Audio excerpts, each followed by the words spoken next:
अवैध वाळू वाहतूक करणाऱ्या ट्रॅक्टरवर महसूल प्रशासनाची कारवाई। श्री क्षेत्र माहूर परिसरातील घटना।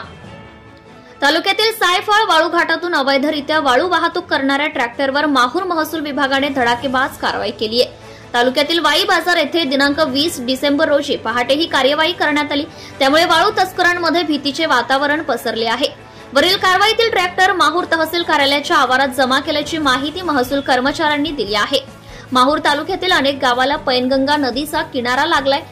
पैनगंगा नदीच्या मार्गाने मोठ्या प्रमाणावर वाळूची तस्करी होत असते। आजपर्यंत अनेक वाळू तस्करांवर कारवाई सुद्धा झाली आहे, परंतु वाळूची अवैध वाहतूक मात्र बंद झालेली नाही।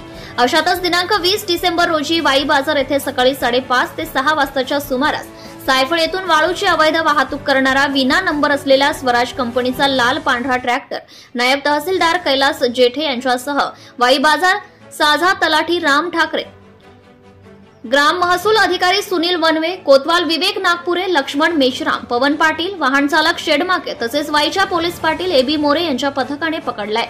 सदरील कारवाईतील ट्रॅक्टर महसूल पथकातील कर्मचाऱ्यांनी माहूर तहसील कार्यालयाच्या आवारात जमा केल्याची माहिती महसूल कर्मचाऱ्यांकडून प्राप्त झाली आहे। नागोबा पेंडावरील अवैध वाळू तस्करी थांबवेणा। तालुक्यातील वडसा येथील नागोबा पेंडावरून अवैध वाळू वाहतूक करणाऱ्या वाळू माफियांसह माहूर महसूल प्रशासनातील काही भ्रष्ट कर्मचाऱ्यांसोबत असलेले संबंध बघता जणू महसूल कर्मचारी देखील वाळूच्या धंद्यात सक्रिय असल्याचा संशय तालुक्यात चर्चेचा विषय बनलाय। वाळू चोरीमुळे शासनाचा दिवसाकाठी लाखोंचा महसूल बुडीत असून पर्यावरणाचा देखील ऱ्हास होतोय। वाळू माफियांसाठी महसूल आणि पोलीस विभाग जणू दावणीला बांधल्यासारखं झालंय। याबरोबरच वाहतूक पोलीस, वन विभाग, खनिज महामंडळ, गुन्हे शाखा यांच्या देखील कारवाया होताना दिसून येत नसल्याने अधिकच संशय बळावलाय। मात्र यावर वरिष्ठ पातळीवर आणि शासनाने दखल घेणे तितकेच गरजेचं असल्याचं बोललं जात आहे। महाराष्ट्र स्टार न्यूज 1 प्रतिनिधी अविनाश पठोडे, श्री क्षेत्र माहूरगड।